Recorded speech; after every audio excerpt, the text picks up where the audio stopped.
तुम जब तक अपने काम को एंजॉय नहीं करोगे ना, उस काम में तुम कभी परफॉर्म कर ही नहीं पाओगे। किसी भी काम में,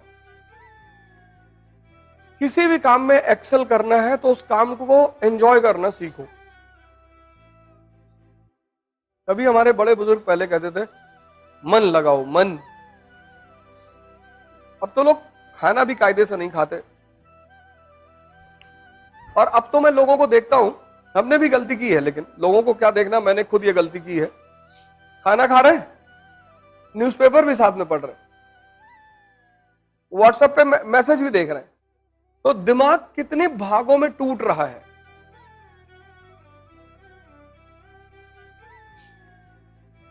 मतलब आपका दिमाग इतनी भागों में टूट रहा है कि आप अंदाजा नहीं लगा पाओगे कि आप अपने साथ क्या कर रहे हो। और ये टूटा हुआ दिमाग आपको किताब तो नहीं पढ़ने देगा, मैं गारंटी ले लूं। आप पढ़ ही नहीं पाओगे, नहीं पढ़ पाओगे। पढ़ना एक शांत दिमाग का काम है, सब पढ़ ही नहीं सकते, पॉसिबल ही नहीं।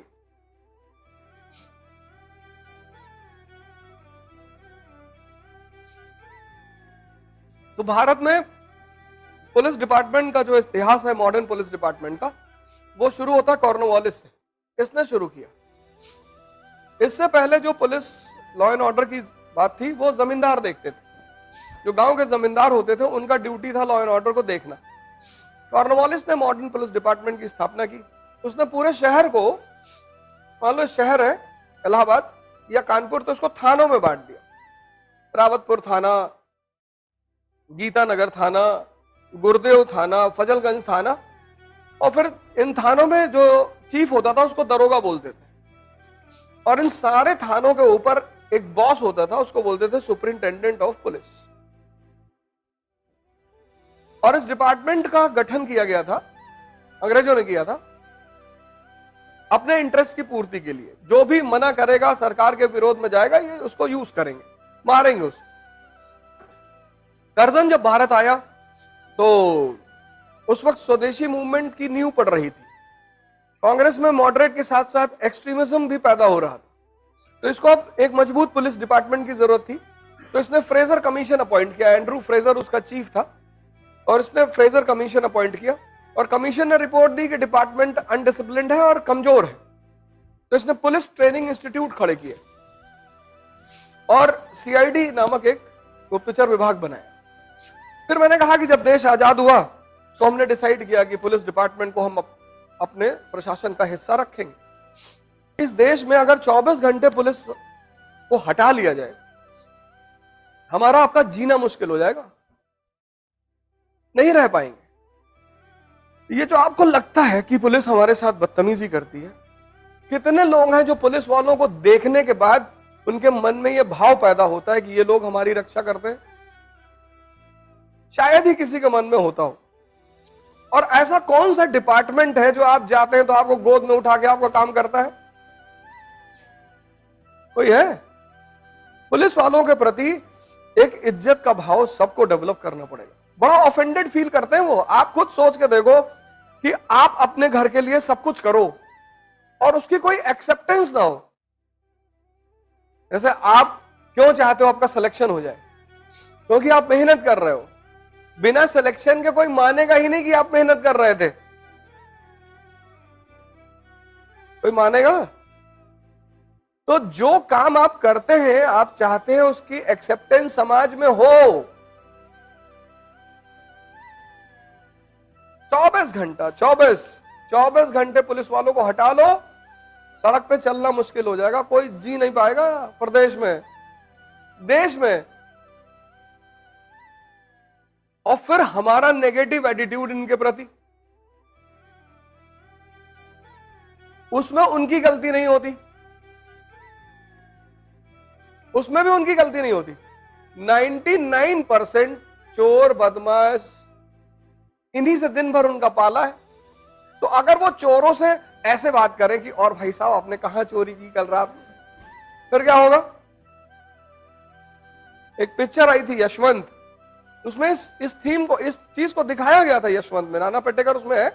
तो उसमें एक पत्रकार आता है कहा मैंने सुना यशवंत लोहार लोगों को मारता बहुत है, बहुत बदमाश पुलिस वाला है। तो कहता ठीक है कोई बात नहीं, आप किस लिए आए हो? कहता मेरा कैमरा चोरी हो गया। तो एक आदमी को बुलाता है, वो कहीं से किसी को बुलाता है, फिर उसके लिए बिरयानी मंगाता है, फिर उसके लिए कोल्ड ड्रिंक मंगाता है, फिर कहता है यार भाई सर का कैमरा खो गया है, बता दे कहां है।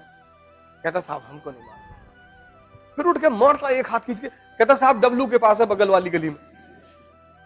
तो फिर वो उस पत्रकार से कहता है कि मेरा ही नाम यशवंत लोहार है और तुम्हारी तरह अगर मैं बोल इस तरह काम करूंगा तो मेरी सारी सैलरी चली जाएगी बिरयानी खिलाने में लोगों के, और तब भी कोई नहीं बताएगा। पुलिस विभाग को इस देश के, इस समाज के, इस प्रदेश के नेगेटिव व्यक्तियों से जूझना पड़ता है, इसलिए उनके अंदर धीरे धीरे नेगेटिविटी आती है। लेकिन जब आप उनको सम्मान देंगे ना, जैसे कहीं पुलिस वाले आपको रोक ले, बाइक आप जा रहे हैं, गाड़ी पे जा रहे हैं, आपके पिताजी डीजीपी हैं, आप उधर के सर बोल दीजिए, अरे भाई साहब नमस्कार। उतने में तो पुलिस वाला 100 रुपए निकाल के दे देता है, भैया जाओ। मैं अपनी टेस्टेड बात बता रहा हूं। भाई साहब नमस्कार। हाँ जी क्या हुआ जी? तो क्या भाई साहब चेकिंग चल रही? नहीं नहीं जी आप जाओ। जैसे आप इज्जत के भूखे हो, प्रेम के भूखे हो, वो नहीं भूखे हैं।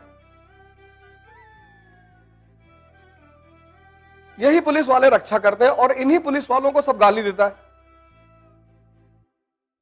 सोचो आप उनके दिमाग पे, उनके मन पे क्या बीतती होगी।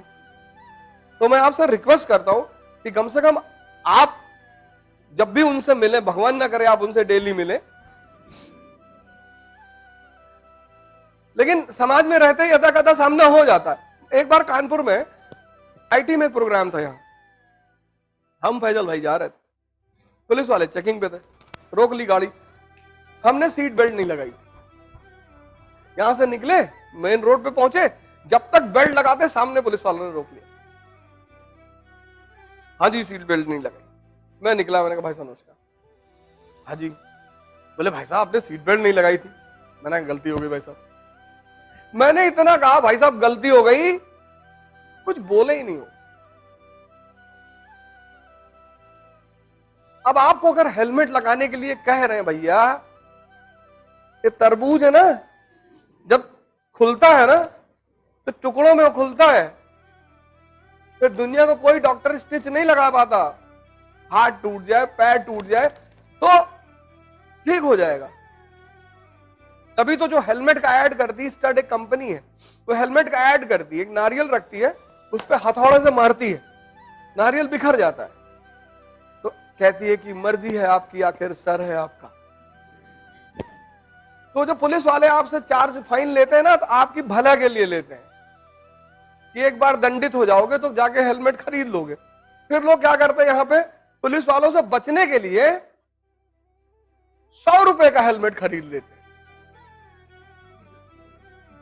जब 1 लाख की बाइक पे चल रहे हो तो 5000 का हेलमेट नहीं खरीद सकते हो, और वो भी तुम्हारे सर को बचा रहा है।